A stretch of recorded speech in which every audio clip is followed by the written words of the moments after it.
Good evening, my name is Garrett, and welcome to The Last Call.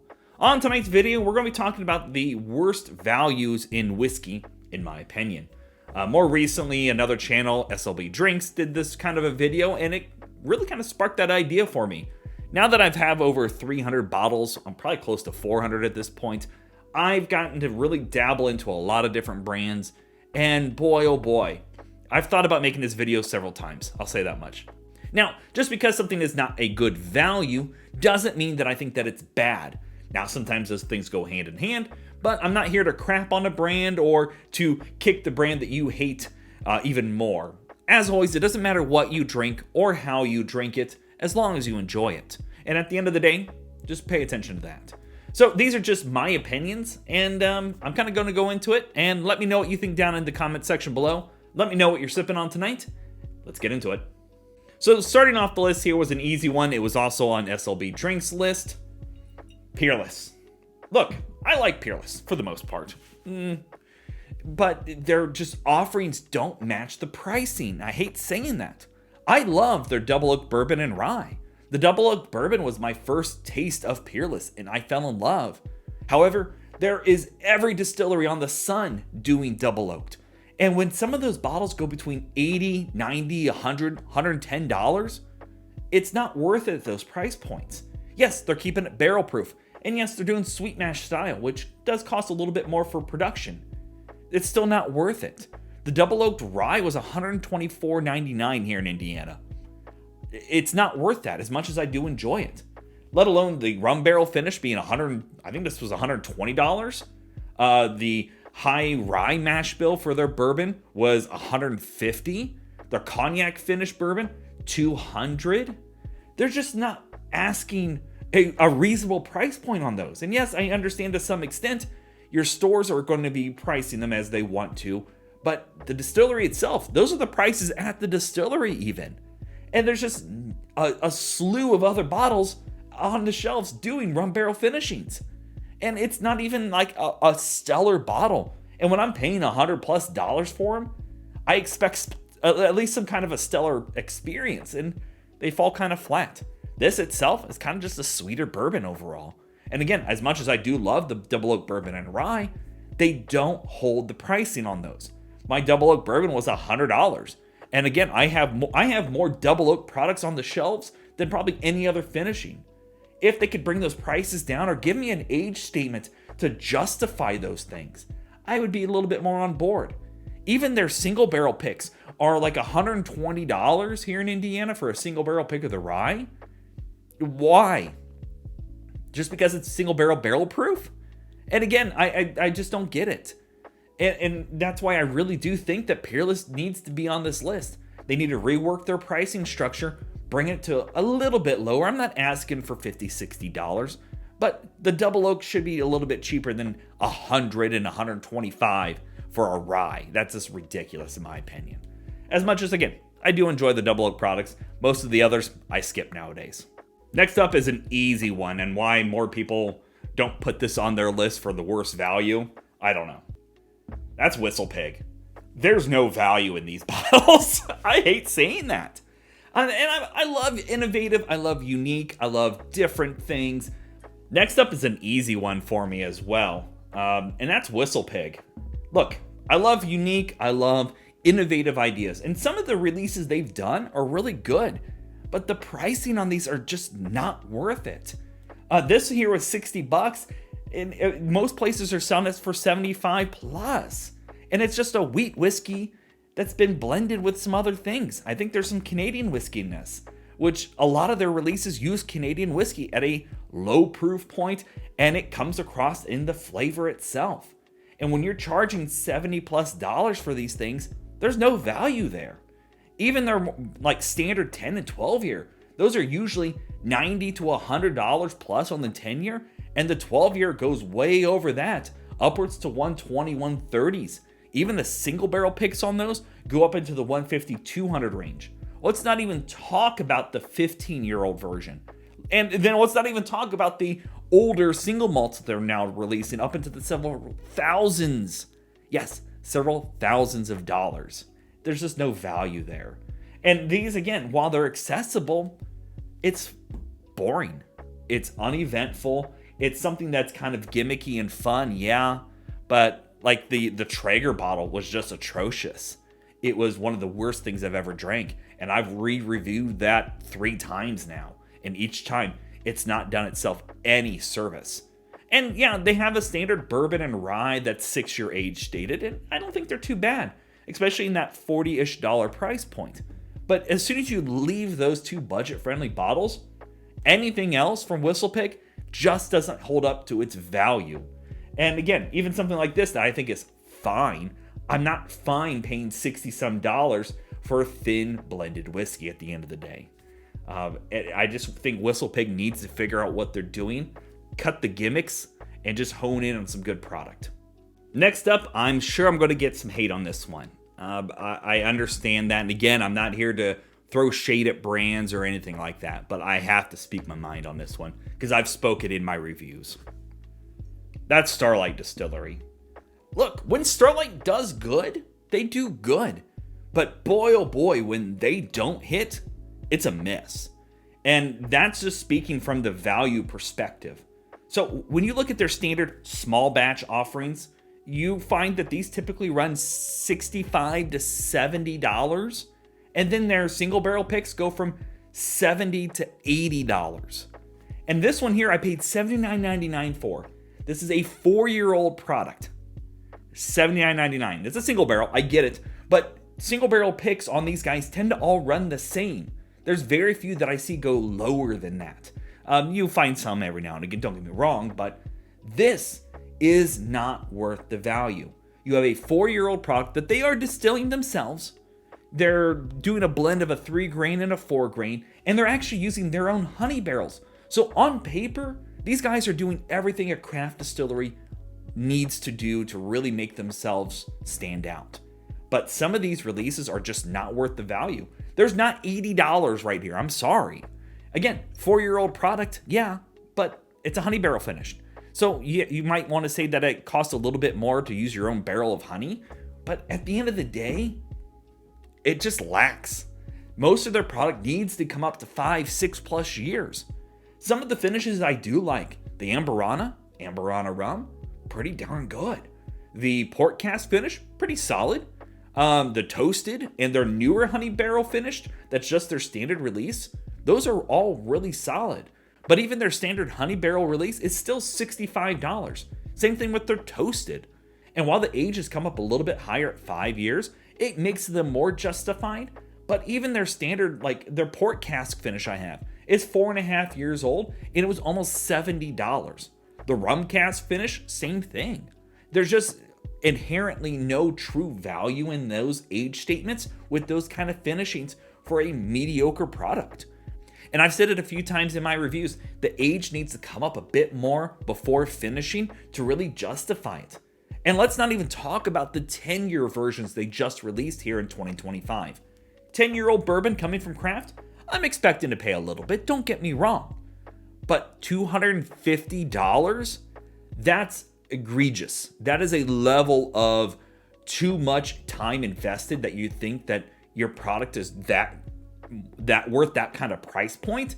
Even from craft, I have had things close, if not as old in those age statements for less. I'm sorry. I'm not going to buy a 10-year version of the bourbon. I won't. Let alone, I'm always very hesitant on any of these finishes for the age statement and the price. $80 is a lot of money.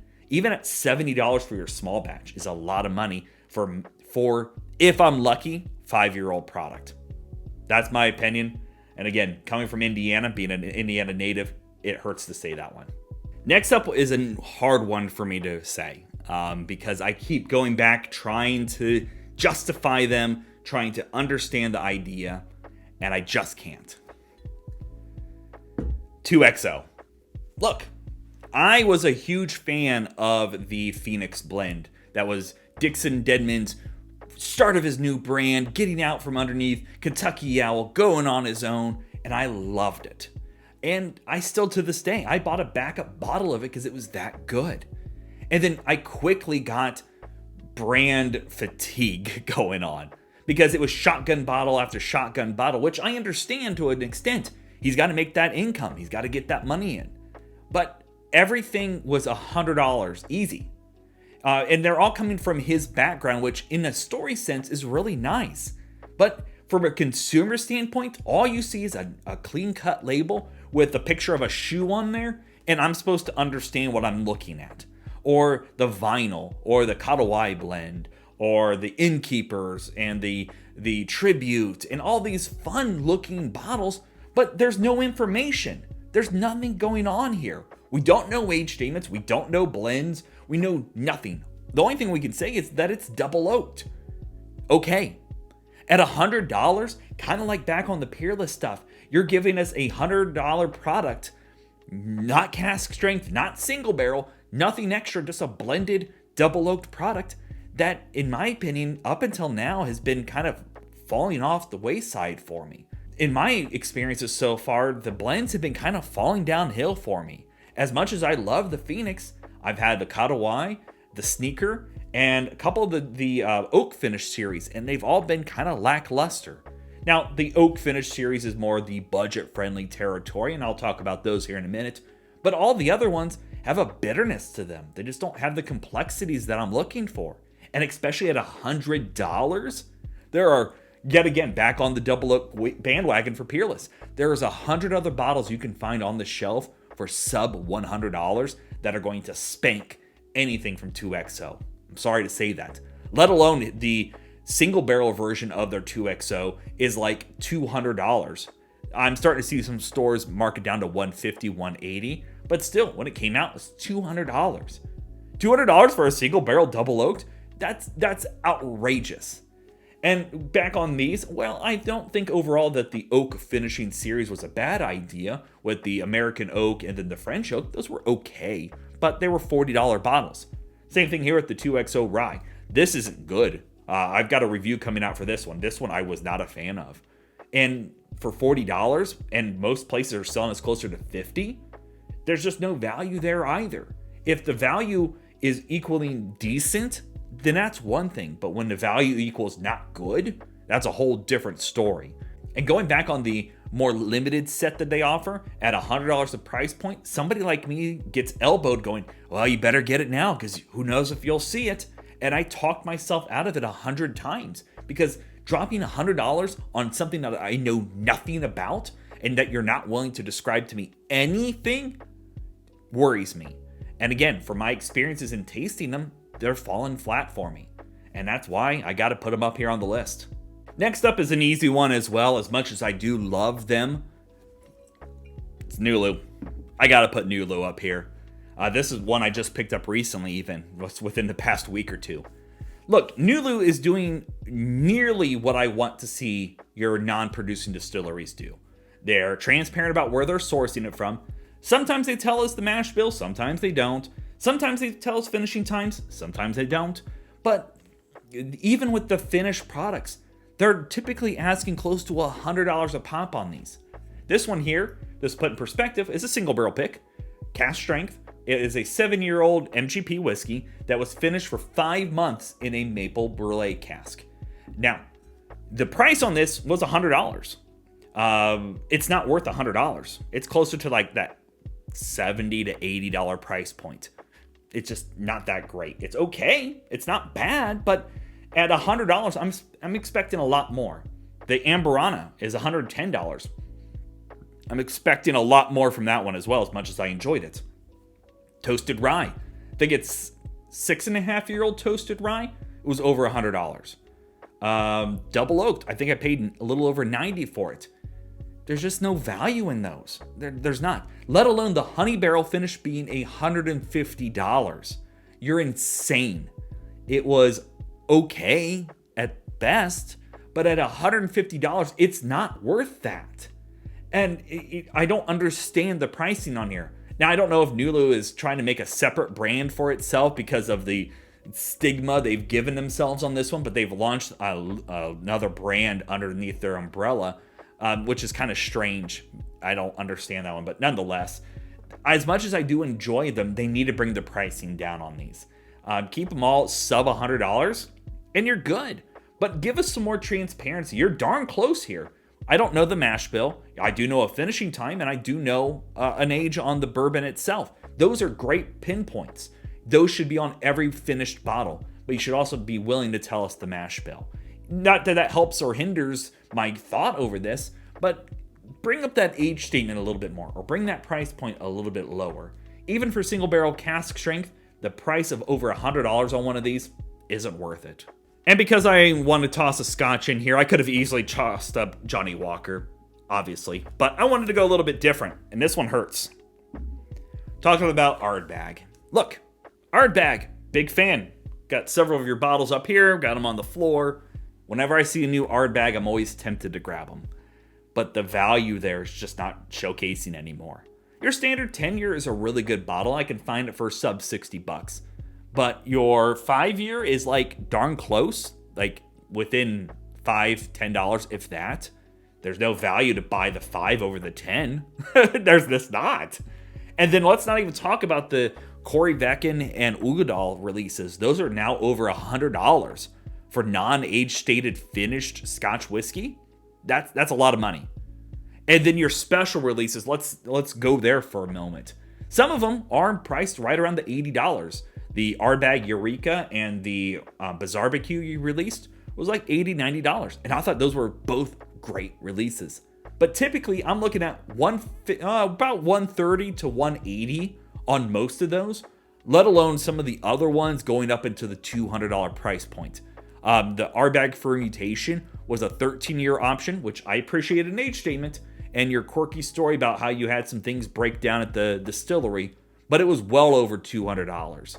There's no value there even. Now, in some of your more recent releases, you're bringing that pricing a little bit more understandable at the 15-year, 17-year mark being like sub $200, but you have way too many bottlings on the shelves.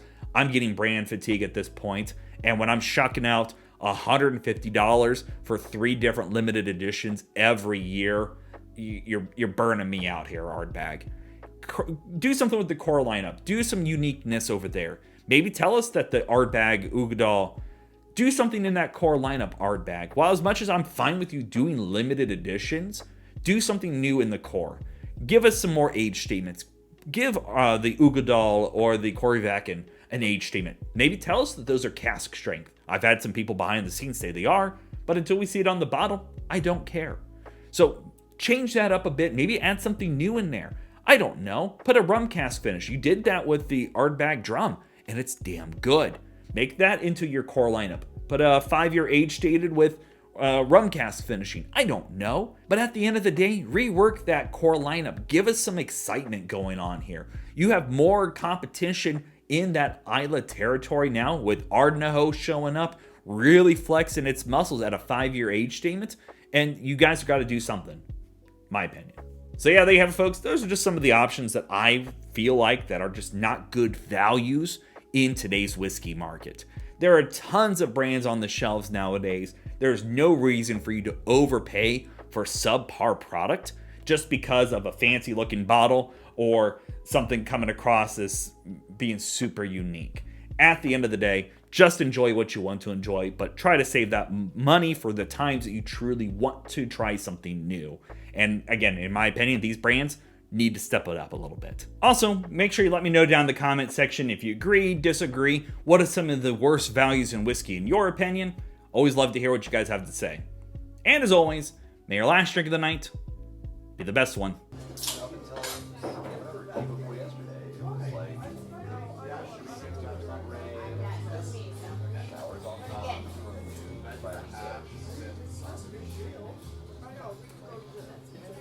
You know, I even like it might not.